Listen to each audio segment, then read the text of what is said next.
I filled it in. No time for the doubt, they counted me out, I'm getting it in. Yeah. No time for no loss, I'm paying the cost, I'm in it to win. Yeah. Refuse. Mine, it can't be diffused. If you ain't thinking the same, then we playing by different rules.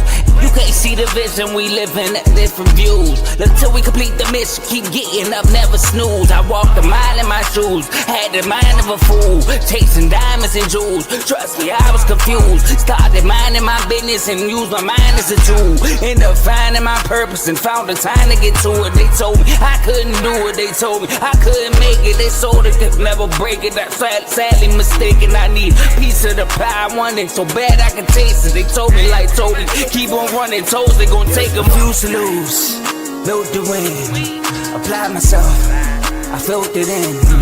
No time for the doubt, they counted me out, I'm getting it in. Yeah. No time for no loss, I pay for the cost, I'm winning to win. Yeah. Refuse to lose, I'm built to win, applied myself, I filled it in. No time for the doubt, they counted me out, I'm getting it in. Yeah. No time for no loss, I'm paying the cost, I'm in it to win. Yeah. Refuse. Welcome back to CTC. I'm your gracious host, Carl, and I'm back with another episode. And today, we will be talking about bowl week 2, but all the bowl games that I played today. So please like, comment, share, subscribe. It helps the channel, helps the network. It helps my channel, CTC, by way of the Refuse to Lose network. I am currently 158-85 and picking college football games this year. Currently 10-5 on the bowls and 3-1 in the college football playoffs, which come back next Wednesday, New Year's Eve, 7:30, Miami versus Ohio State. Now that all that explained, let's jump into the first bowl game we have for y'all today, which is the Military Bowl, Pittsburgh versus East Carolina, which this spread since last night has jumped 3 points. It was Pittsburgh minus 10.5. It is now currently Pittsburgh minus 13.5 as they take on ECU. Now ECU will be without starting quarterback Caden Hauser. They will also be without starting running back London Humphrey. London Montgomery, if I'm not mistaken. I don't know why I just said what I said at first. And they, I believe, will be without Anthony Smith at receiver. I'm trying to make sure that was the right receiver that has opted out. Yep. Now, Anthony Smith is a potential opt-out. Yannick Smith is the one that's in the portal and isn't expected to suit up. So, I think London Montgomery's to go. Maybe I was wrong about London. Or is London a potential? Nope. London Montgomery is looking to play today.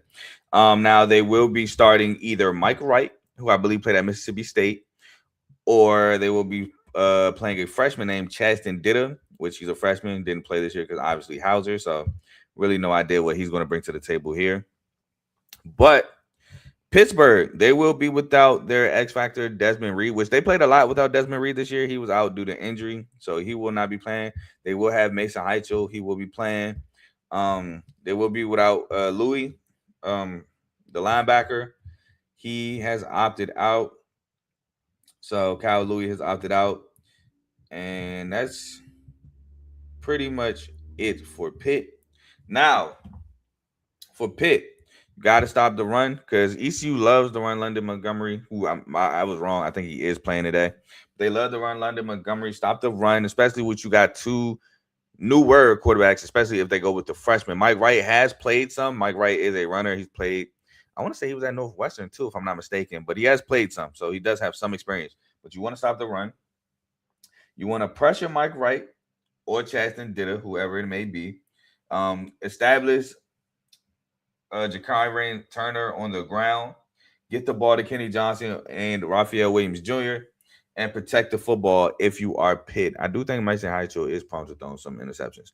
For ECU, you got to stop Ja'Kyron Turner, the freshman guy who took over for Desmond Reed while Desmond Reed was injured. Shout out my boy Vaughn in the comment section. Appreciate you, my boy. Force turnovers if you're ECU because you do need extra possessions a ton with the offense that you are missing. Contain Mason Heichel's legs. Establish the run with London Montgomery. And either run Mike Wright because that adds an extra dynamic to your offense, or if it's chasing Ditta you're starting, protect him. Heard he's not really a runner, more of a precision passer. So you got to give him time to deliver the football. But ultimately, I went with Pitt. Now, if you watch my show, you know I'm not particularly high on Pitt. I'm not. But that's in terms of like being a ACC contender, being one of those teams that could have played for a playoff spot. Pitt is still a very solid football team, and they're not missing a ton, or at least a ton that they're not used to missing as a football team. While ECU is missing their starting quarterback, Caden Hauser, who for the last 2 years has been a real integral point for this football team. He led them in that bowl game win last year against NC State. He led them last year to a really good season. So would be shout out to you in the comments. I hope you like the comment. But I would like the content, excuse me. But I'm going with Pitt, man. I think Pitt's going to be able to establish the run. I do think ECU has a pretty solid defense. I think they're going to establish the run. I think that Pitt is going to have they're going to have a good time getting the ball to these receivers on the outside, and I'm just interested to see how well ECU offense is going to be without Hauser because it's been 2 years. So I'm really intrigued to see how that is. So I'm gonna roll with Pitt, the more known. Now I will say this: even though last year against Toledo they were down to QB4, the last time Pitt was in a bowl game, it went to 6 overtimes and they lost. And I still blame Narduzzi for that loss last year against Toledo. But again, that was when they were down to QB4. This has been their starting QB for some time now. So I'm taking Pitt in this matchup. Next, we have the Pinstripe Bowl. Penn State taking on Clemson. Now, I've been watching my show for a while, you know that this was my national championship preseason matchup. I had these two teams playing for the national championship, and I had Clemson winning for the Natty. Now, obviously, that ain't the case today. These two teams are playing in the Pinstripe Bowl. I just thought it was funny that these two teams matched up in bowl week. I thought me and I'll say a lot of people had these people in the national championship race. But Clemson comes into this one as 2.5-point favorites. This game is 12 o'clock on ABC. For Penn State, they have a lot of people opting out. They have a lot. Zane Durant's opting out. Nick Singleton opted out. Drew Allard was hurt, so he's not playing, period. He was out for the rest of the year. But yeah, they got some guys opting out. So, but Clemson also has a lot of guys opting out. Clemson has, I think Antonio Williams is opting out. I think the only receiver that's really playing today is TJ Moore. So they got those guys opting out. Cade Klubnik said he will play. Will Heights returning next year, so he will play. TJ Parker is declared for the draft. Peter Woods is declared for the draft. Avion Terrell declared for the draft, will not play. Khalil Barnes in the portal, he won't play. So Clemson has a lot of guys out. Then Wade Wooders, he had surgery. He's not playing. Brian Wesco, he's been hurt. He's not playing. He's been out for the year. So, again, it's just Clemson is dealing with a lot as well. As Penn State, I think Clemson is dealing with a little bit more than Penn State, to be completely honest. But for the Penn State Nittany Lions, they got to contain Cade Klubnik's legs because he can definitely run the ball when he's at a quarterback position. He's dangerous with his legs. Offense has not been great for Clemson, but he can be a bright spot today in the bowl game. You want to force turnovers if you're Penn State. Establish the run with Nick Singleton, which I think not Nick Singleton, excuse me, Katron Allen. Katron Allen will play today. Katron Allen is playing. I mean, that's what they've been using for the majority of the year anyway. Nick Singleton's been the guy like to provide the spark, but Katron Allen has been the guy that they use consistently. Win the field position battle. I think that's be huge on a game that may or it may not be very defensive due to these opt-outs and injuries. Don't know how defensive this game would be. Normally, these two matching up would be a very defensive game, but like I said, with those guys that's being out, Dennis Sutton was a potential opt-out. Don't know if he's playing today, but with these guys that's been out, may not be that defensive, and get Ethan Grunkmeyer some easy throws, the guy who has been replacing Drew Aller all year. Now, if you're Clemson, get TJ Moore the ball. He's probably going to be your best weapon today. You do have Adam Randall in the backfield, but Clemson hasn't really been able to establish the run, which leads to my next point. You got to try to establish Adam Randall against this Penn State team. You got to stop the run because they are heavy over upon the run. If you make Ethan Grunkmeyer drop back and throw the ball a lot, I think you have a lot of chance of having success. run K Klubnik, and protect the football. You want to protect the football if you're Clemson, but I think I'm going with the upset here, man. I think I'm taking Penn State money line. I'm taking Penn State to win the game. Mainly because Clemson just got so many people out. I mean, I saw a note that Dabo said he expected to miss 27 players. It's a ton of players. Now I know in college you get 100 players on the roster, but missing 27 is a lot of times to replace. Penn State they had their quarterback for since when did Drew Aller get hurt? I think I heard the game after the Oregon game. So they've had him since then. They still got Katron Allen, so they got some familiarity. Now, Clemson offensively, like I said, they've been suspect this year a ton. They've dropped off a ton since last year. Offense has been a struggle. Defense has been obviously a calling card from Clemson, but again, they're missing a ton of guys. They're missing their biggest pieces on that D line. They're missing their top cover corner, in my opinion. So, and they're missing one of their best linebackers. So, I'm gonna take Penn State, man. I think Clemson's just missing too much here. I get that the line is probably the way it is, probably because Dabo is a way better coach than Penn State's interim head coach. I think his name's Terry Smith. He's a way better coach, but I just think in terms of like opting out and was lost, I'm going Penn State. So I'm taking Penn State in this matchup. Shout out my boy Teddy. Said that's the info I'm here for. Absolutely salute. Next, we have the Fenway Bowl. UConn versus Army. Now, if you remember last year, UConn absolutely decimated, I want to say, North Carolina in the bowl game last year. And Army, I can't remember. I think they played in the bowl game. I can't remember what happened, though. I want to say they won that bowl game last year. But Army is favored in this matchup by 8.5 points, mainly due to the fact that I saw a note that UConn may be down to QB4. I know Joe, and I'm so sorry, I always pronounce your name wrong just because of the way it's spelled, but Joe Fagano, I think that's what it's called. He's not playing today. Skylar Bell said he will play, and he said he's trying to convince a lot of guys not to opt out. But I know Joe Fagano is not playing today for the Huskies. Army, Military Academy, they all playing. If you're not hurt, they playing. So, that's big there. So UConn, get the ball to Skylar Bell. Obviously, your receiver who was in the running for the Bolitnikov. Not a lot of people thought he should have won. He probably had some of the best numbers out of those receivers. Maybe not better than McCallum. But he had some great numbers. He put up numbers. And if you remember that Syracuse game, he went nuclear. He almost willed them to that win. So, got to get Skylar Bell the ball. Establish Cam Edwards, who is projected to play. Contain Cale Hellam's legs, who is the quarterback for Army, who is actually a good thrower. But he did, I believe, throw the game-losing pick.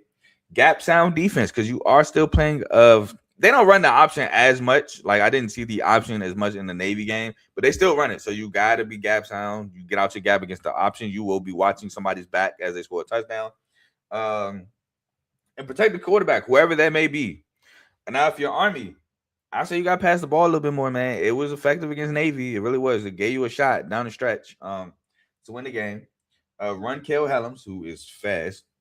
Stop Cam Edwards, clock control, which is huge for option offenses, and force turnovers against a guy who, again, may be QB4. And my winner, I'm taking Army. I just think these military academies, when you play against these military academies, they're tough to stop. And if you rarely see these military academies, they're even tougher to stop because you have so much eye candy, so you got to be so disciplined with your eyes to stop the option. You got to do your job. You can't play hero ball because if you try to play hero ball, again, you're going to watch somebody's back as they're running for a touchdown.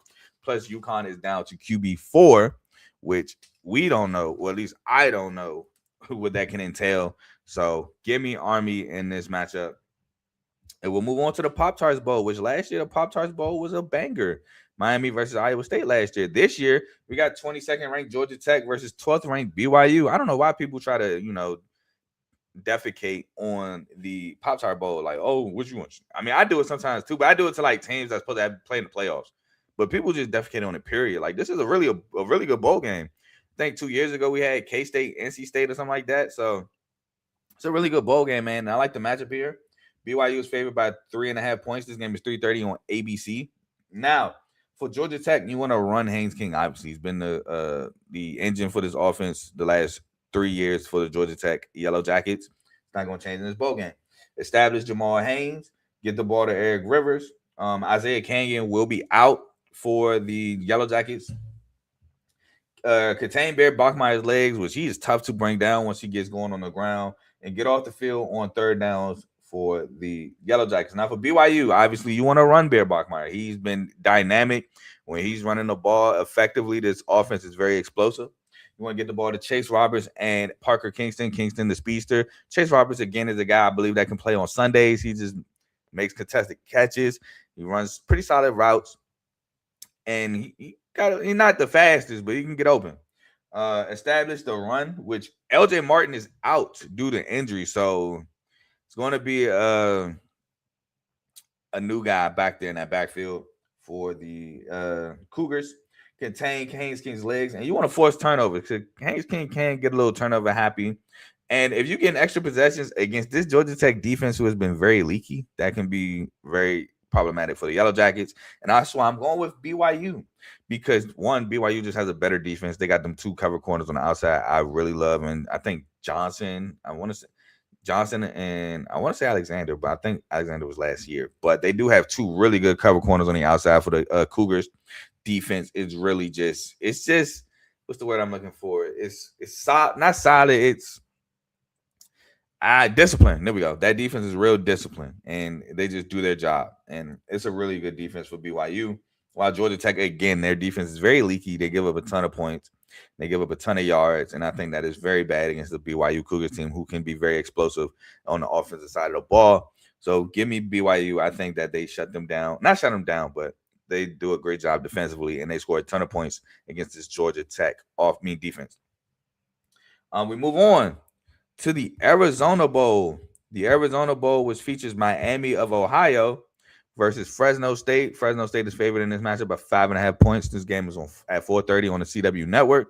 Now, for Fresno State, no, Miami of Ohio, protect Tommy Guzkowski, who I assume is who they're going to start. I know they started Tommy Guzkowski in the bowl game, and then he got benched for Henry Hesson. To me, Henry Hesson didn't bring anything much better. And they just benched him because they needed a spark. He wasn't playing the greatest against that Western Michigan defense. But again, I like Guzkowski better than I like Henry Hesson. Again, Henry Hesson has a game where he threw 0 touchdowns, 3 interceptions. So I'm assuming they're starting Guzkowski.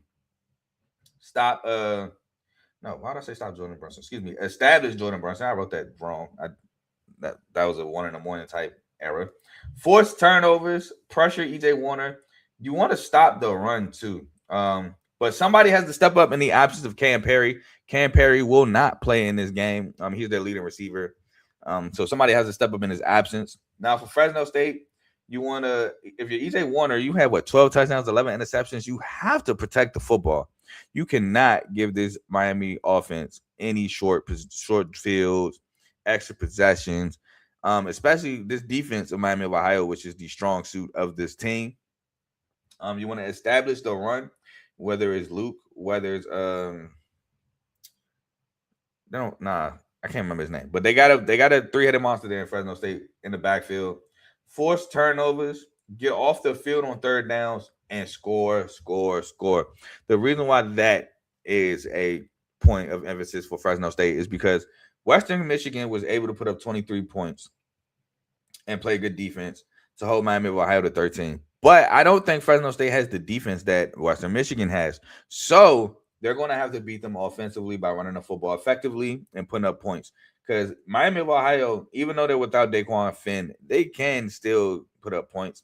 Did it against Buffalo. So I think they can put up points against this Fresno State defense. And that's why I'm going with Miami of Ohio as an underdog to win this game. Because I do think Guzkowski does bounce back. He is a young guy. I believe he's a freshman. He played in the championship game. Could have been nerves. It could have been whatever. But he was going against a really good defense. And they just couldn't get much going. But game got close. And I think against this Fresno State team, who isn't as good as Western Michigan defensively, they are, I would say, a below average to average defense. I think they could put up points here. I think they can stop this Fresno State offense. And I think ultimately they can win one with Guzkowski. So I'm going to take Miami of Ohio, better defense in this matchup. And Fresno State when they pass the ball, obviously with EJ Warner, could be a little turnover prone. So give me Miami of Ohio in this one. Next, we got the New Mexico Bowl. We have North Texas coming in at 7.5-point favorites versus San Diego State. Now, Drew Mastermaker is slotted to play in this matchup. I know Coach Morris has left to take the Oklahoma State job. He is no longer with the team. And some players, will be transferred to Oklahoma State. And rightfully so. Like, why would you not follow your head coach to Oklahoma State to play D1 Big 12 football, right? I mean, you're playing D1 American Athletic Conference football, but that's not a Power 4 conference, or really would be Power 5 after the Bowls because Pac-12 is back.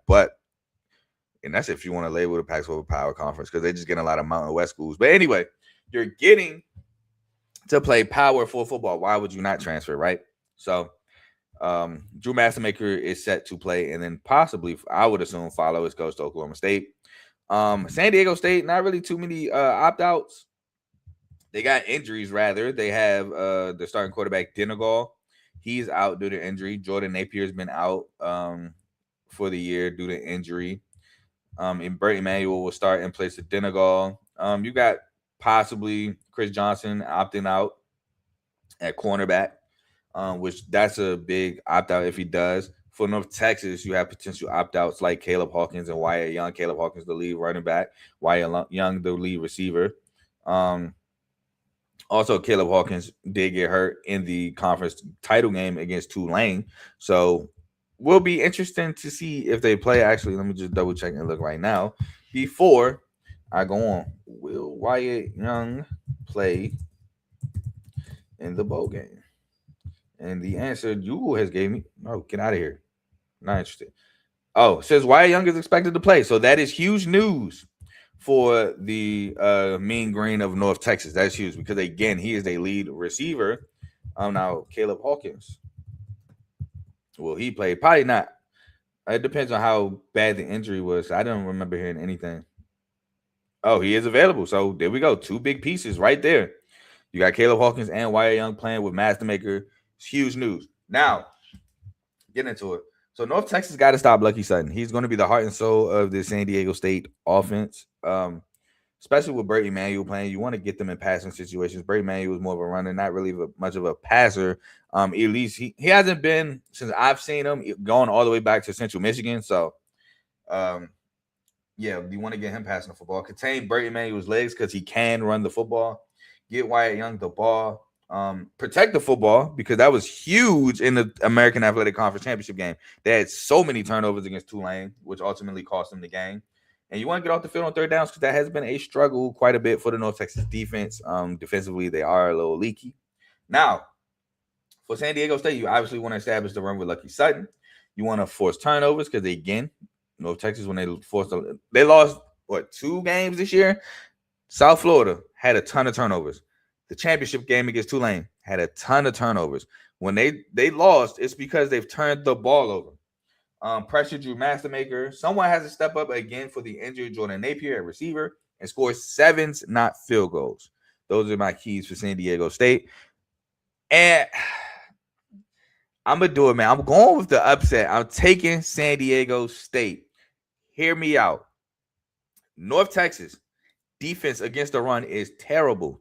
San Diego State loves to run the ball. Now, one could say, hey, they know San Diego State loves to run the ball. They can adjust for that, and they'll probably go into it with the game plan of stopping the run. But still, they can't. They can't stop the run. Jamari McClure had a day. Also, when they lost the games, they gave up a ton of rushing yards. I don't see San Diego State not being able to run the football. Secondly, that defense is prone to giving up a ton of points. San Diego State's defense, yes, they've had moments where they gave up a bunch of points, the Hawaii game on the road. But they also had a moment where they shut out that Cal offense and gave up 0. So I'm a roll with San Diego State here in this matchup. I do think North Texas, 25th ranked North Texas. I don't know if that gave them any proper respect. I do think they're a really good team who could put up a bunch of points. But I also think they're a really good team that can give up a ton of points. So I'm gonna take San Diego State in this matchup as an upset. In this one. Next, we have the Gator Bowl. And I'm sorry if my odds are wrong. I had to look on the internet because I'm in Virginia right now. So, FanDuel, DraftKings, all that there. They won't give me Virginia school odds because you can't bet on Virginia schools here. So the Gator Bowl features Virginia versus Missouri, which Missouri is -4.5 from what I saw. And this game is 7:30 on ABC. Now for Virginia, you want to pressure Matt Zollers. There will be no Bo Pribula for the Missouri Tigers. He is in the portal, will not play. Run Chandler Morris. He's been very key. His legs have been very key in big games. Get the ball to Cam Ross and Terrell Harris. Stop Amar Hardy, which really should be point number one. He was the lead rusher, I believe, in college football until Cam Cook played his bowl game. Not bowl game, championship game. He didn't play in a bowl game. And force turnovers if you're Virginia. But really, you want to get off the field on third downs because that was huge in the Duke game, in the ACC championship game. Did not really get off the field on third downs. Now, if you're Mizzou, stop the run. You want to stop whether it's Jamari Taylor or not. I know I saw a tweet that Jamari Taylor is deciding whether or not, or contemplating rather, if he'll play in this bowl game. I think he suits up. Get the ball to Kevin Coleman if he's playing. I know Marquise Johnson is out, and Manning is out. I'm assuming Kevin Coleman will play. Establish Amar Hardy, contain Chandler Moore's legs, and get Matt Zollers some easy rhythm throws to start the game. I believe he's a freshman. Yes, he started a couple games. Yes, he played in a big game late in the game against Vandy, but you still want to get him some easy throws, especially against this Virginia defense, who has been super banged up. And that's why I'm going with Missouri to win this game, because Virginia's defense has been super banged up. Cam Robinson is not playing; he's out for the year. They've been super banged, and it caught up to him in the Duke game, where they couldn't get off the field. Now, granted, they made a comeback to force OT, but an OT gave up a touchdown immediately. So I'm taking Mizzou. I think even without Bo Pribula being there, SEC offensive line, they can dominate in the run game. And I think they take the clock, score points. Virginia, offensively, they're really good. They could probably match a couple. But, again, man, with that defense just being so banged up, give me Missouri to win this game. And we got the last bowl game of the day, as the ECU Pitt game is about to kick off very shortly, if not haven't already. We have the Texas Bowl featuring LSU versus Houston. Houston comes into this as 1.5-point favorites. I think the line is swung. I think LSU was favored at one point. This game is 9:15 on ESPN. Now, LSU, they're missing Gary Nussmeier. He's not playing. Think that the running back is playing. I'm thinking of Harlem Berry, but that's not Caden Durham. That's what I was thinking about. I think Caden Durham is playing. Now they're missing some guys on the outside as well. Let me see right here. I think they're missing. No, Barry and Brown, I think, is slided to play. They are missing. No, Chris Hilton is opted out, or potential opt-out, excuse me. Barry and Brown is potential opt-out, and Xavier Thomas. Now, the opt-outs are Mansour Delaney. He's out. I think Garrett Nussmeier is injured. Yeah, Garrett Nussmeier is injured. Will Weeks is injured, will not play. Aaron Anderson, status is in the air. Nick Anderson hasn't played since week 11.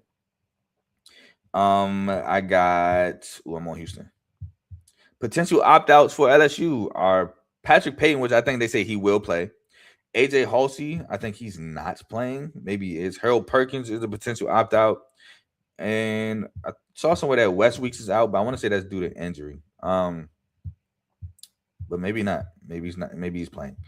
So that's a ton of production on the LSU side. For Houston, Dean Connors will play from what I saw. Tanner Koziel will play from what I saw. Connor Wegman's coming back next year for his final year, so he will play. So they're not really missing much. Houston team is playing. So that's a big boost if you're Houston. But LSU could potentially miss a ton of production.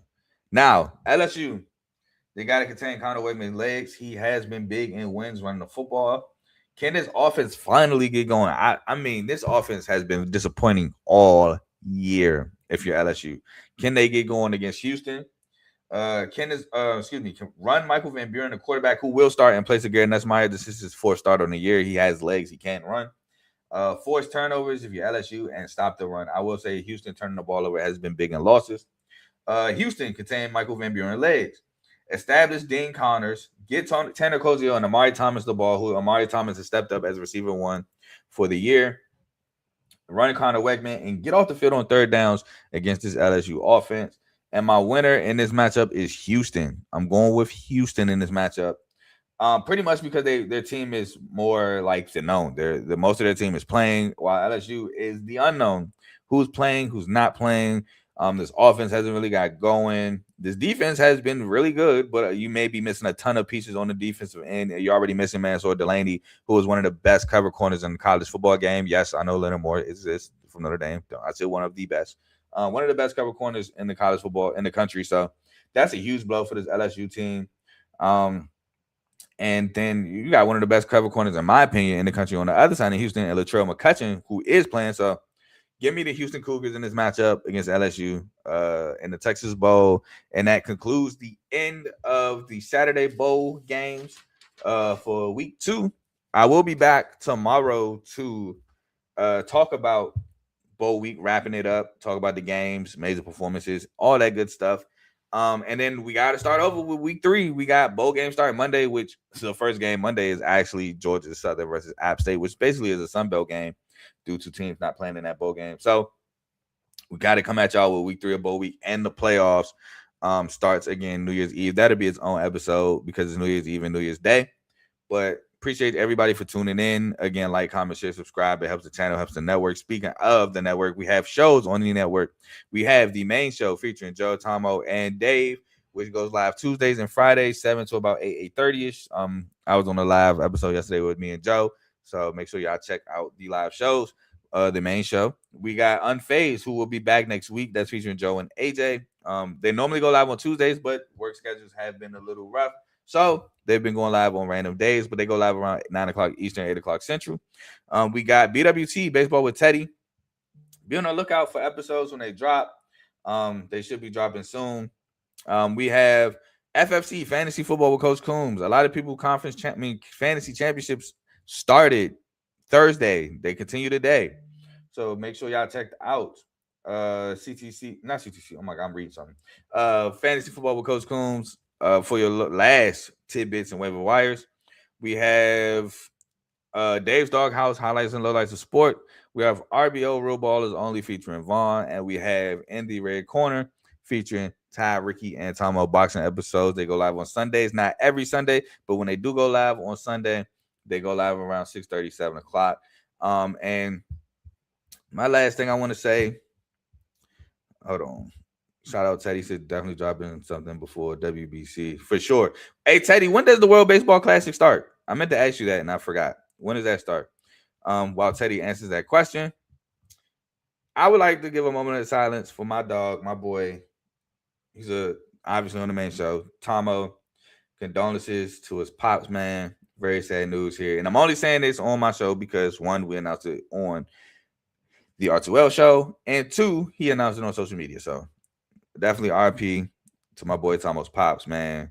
Send their condolences. The fam sends their condolences. They said it last night. So definitely wanted to give a moment of silence for my boy.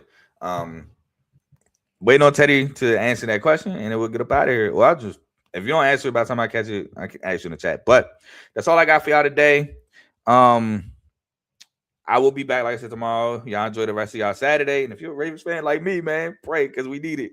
But until Sunday, I'm gone. Peace.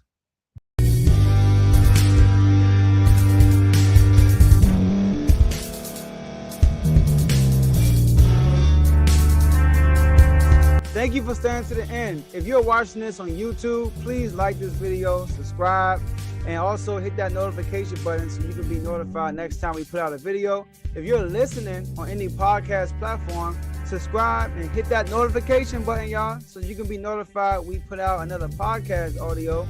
And last but not least, hit that share button. No matter what you're listening to or watching it, hit that share button and send it to somebody that you know that would love to watch this episode you just listened to. So once again, thank you for staying to the end, and we'll see y'all in the next episode.